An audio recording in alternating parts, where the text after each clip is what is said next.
Hello and welcome to another video here on the channel. I'll be trying something new with this one where I'll be doing voiceover. This is a tree clump containing 3 trees, which is 2 hornbeams and 2 Trident maples and then 1 Downy birch. The issue I'm seeing right now that I'm working on it's that they're not really fusing together pretty good. Which is not a shock to me because they are not the same species. I guess that would be a good reason because same species tends to fuse together pretty well. But anyways, this experiment I'm gonna keep it going because it's kind of fun. I think the trees are slowly starting to get a nice shape, some S shapes with some very subtle bends. And even this tree I'm working on now to the far right has a pretty cool branch structure. You can see from the starting from the bottom, it has the branches right, left, right, and then the taper. They are in the right spot on the bend of the trunk, so that I'm very pleased with that. I just need to manage the thickness, so the lowest one is the thickest. The only tree I have a little bit of issues with in this pot is the big Trident maple in the front, which I'm working on now. I want to remove some dead wood and then seal up the scar.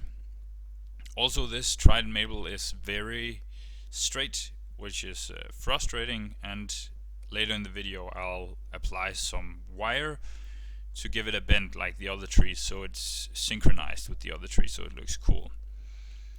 I am excited to see what the future brings for this tree because it is interesting and funny to see what happens and to work with when it's different species, but it's probably not the first tree I'm gonna enter into a competition. When I apply wound sealer, not that I'm very experienced yet, I like to have a bit of water nearby because the wound sealer I have at least tend to stick to my fingers, as you can probably see here in the video. Now I have applied some water and it doesn't stick. I will also during this video countless times touch the wound sealer again and take it out of position, but what can you do? It is what it is. I just have to reapply it again and again. But yeah, I'm just tidying up the tree. I am cutting a little bit in front of the knot because of the season right now. The trees are going into dormation, which means that they won't heal so good, so that's why I'm very precise about applying the wound sealer, and also if it's a very small branch like these ones I am pruning right now, I cut in front of the knot so there's room for dieback. And again, as the other tree here, this is a Downy birch, I'm trying to manage the thickness of the branches. These 2 low on the back branch and the first side branch are getting very thick very quickly, so I want to cut them back a lot. Yes, and I've had a shoot from the bottom which I've been wanting to remove all summer. I just haven't gone around to it. It's been a great day. After finding my camera, I've been very excited and I just started working on trees all morning, so it's going well, and now I need to remove this new shoot from the bottom of the tree. I have also considered keeping it, but as the golden rule in bonsai states, you need an uneven number of trunks on a multiple trunk tree or a forest. That's why I need to remove it. If I left this Downy birch branch on, or suckling, what you might call it, but it is coming out of the trunk, not the root, so it wouldn't be a suckling, but I would have 6 trunks, which isn't ideal. But it would be ideal in a symmetrical world because then I would have 2 Downy birch trunks, 2 Trident maples, and then also 2 hornbeams. But I'm taking it off as I wanna try to keep to the rules of bonsai. I like those traditions and all that stuff and all the I just appreciate the culture around bonsai, so I wanna try to work with that when I do my bonsai. And God knows, and you guys probably also knows, my few but very appreciated followers knows that I'm not very talented yet, but I'm working on it every day to pursue this dream of becoming a bonsai YouTuber.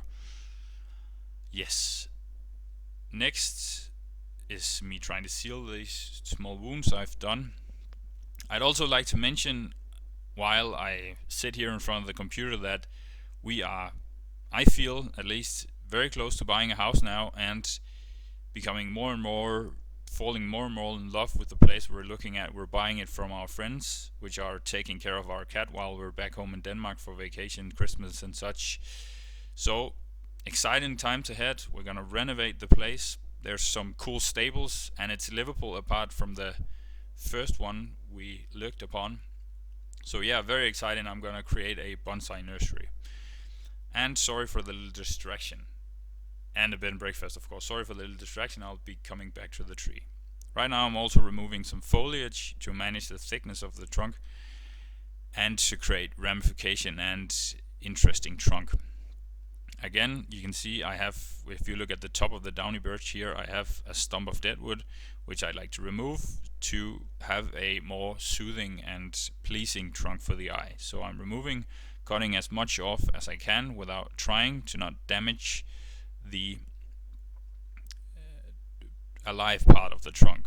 And I want to apply some sealant again to both pressure the tree into healing faster and also reassuring that no sickness gets into the tree. That's what I'm doing. Kind of frustrating. The wound sealer is very sticky, but luckily I have my water nearby, as I told you guys earlier. Want to apply that. Goes very well, as you can see. Not really.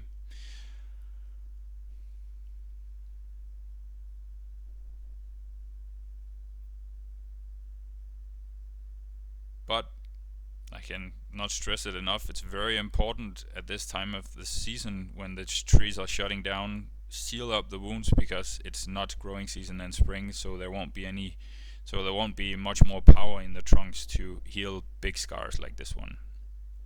Oh, this is embarrassing to look at. It's not going very well. Get some water, hopefully fix it. But looking at this Downy Birch is quite, as I told before, it's the odd one out of this little clump. But I'm starting to like the trunk and the branch structure, although the two low branches you can see in the picture left and right are very thick. So when spring comes around, I'll be very tough on these to limit the growth so they don't grow massive. I don't want them to be too thick compared to the trunk, because the thinner the branches, the more mature the trunk also looks. So I want to keep that in mind when I work on it. And there's the other seal I'm trying to seal up. And it also looks quite stupid, these branches. You can see in the picture now the two most left trunks on this tree clump is the Downy Birch and one of the Trident maples. The smallest tree on the clump is the Trident maple here, and these two branches are actually near to being thicker than this trunk itself. I don't want that. I want it to be in good proportions of to each other.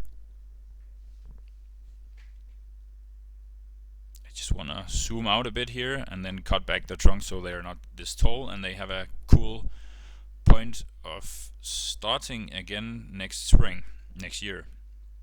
And again, it's not like I'm choosing a specific place. Again, I just cut a pretty far in front of a knot so that I don't have the issue of dieback, which is not something I want.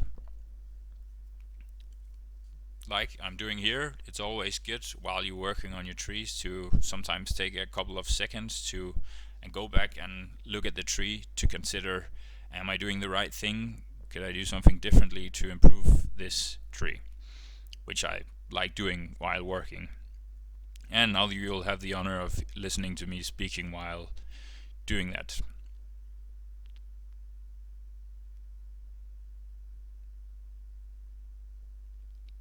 And here on one of the hornbeams I have 3 branches very close to each other.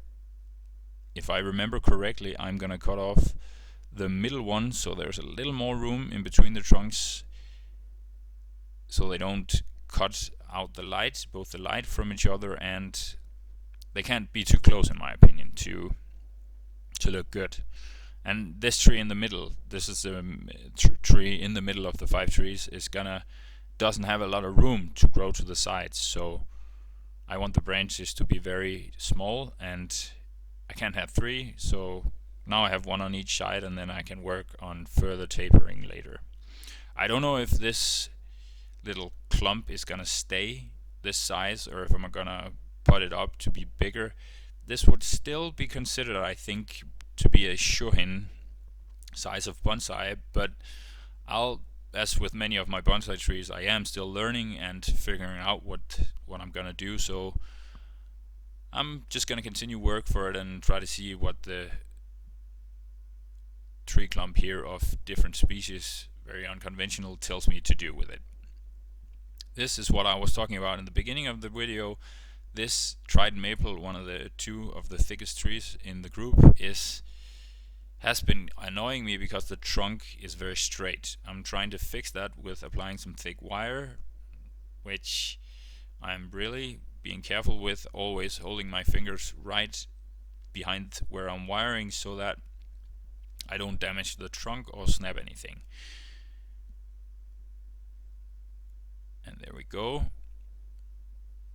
Walking into the most stable tripod in the world. I apologize. And now I'll try to bend it. And it's always important to keep 2 hands on the trunk so you can almost feel the tension when bending. It's also sometimes, before this, it was unfortunately out of the shot. I tried to wire some of the branches of the trees that I cut off, so that's a good way of indicating how much you can bend the trunk before it snaps. So before start bending, you can try on a branch that you have already cut off, and this way you can ensure that you won't damage the tree.